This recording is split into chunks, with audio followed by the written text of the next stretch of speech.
Now we are discussing about economics. In that economics, today our subject is inflation. Inflation is the rate of increase in prices over a given period of time. Inflation is typically a broad measure such as the overall increase in prices or the increase in the cost of living in a country. What are the three main causes of inflation? The main causes of inflation can be grouped into three broad categories: demand pull, cost push, and inflation expectations. And next point is what happens if inflation is high. In an inflationary environment, unevenly rising prices inevitably reduce the purchasing power of some consumers, and this erosion of real income is the single biggest cost of inflation.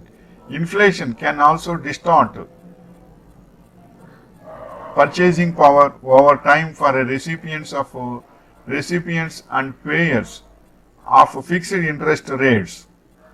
And what is causing inflation? Monetary issues.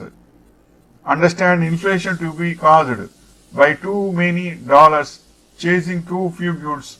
In other words, the supply of money has grown too large. According to this theory, money's value is subject to the law of supply and demand, just like any other good in the market. As the supply grows, the value goes down. And now next point is, how do you make money from inflation? Commodities like gold, oil, and even soya beans should increase in price along with finished products that are made with them.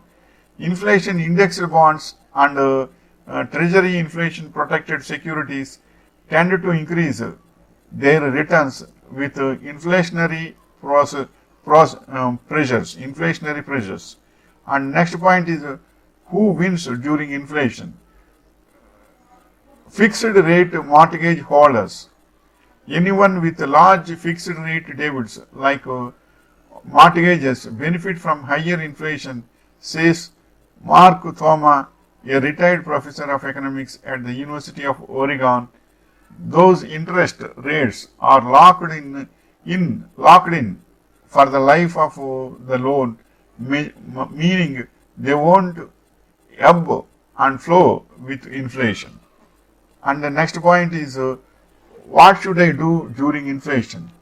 That means budgeting, paying off debt, and establishing an emergency fund before putting your money into the market, and investing in safer assets that are tied to inflation.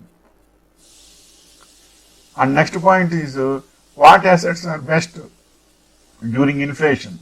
Common anti-inflation assets include gold, commodities, various real estate investments, and tips. Many people have looked to gold as an alternative currency, particularly in countries where the native currency is losing value. This is the information regarding inflation. And inflations will come in so many ways. Suppose demand is very high and supply is very less, means it also leads to inflation. So many causes are there. These are the first primary causes regarding goods and supply, and all these also will affect the inflation rates. Wishing you all the best.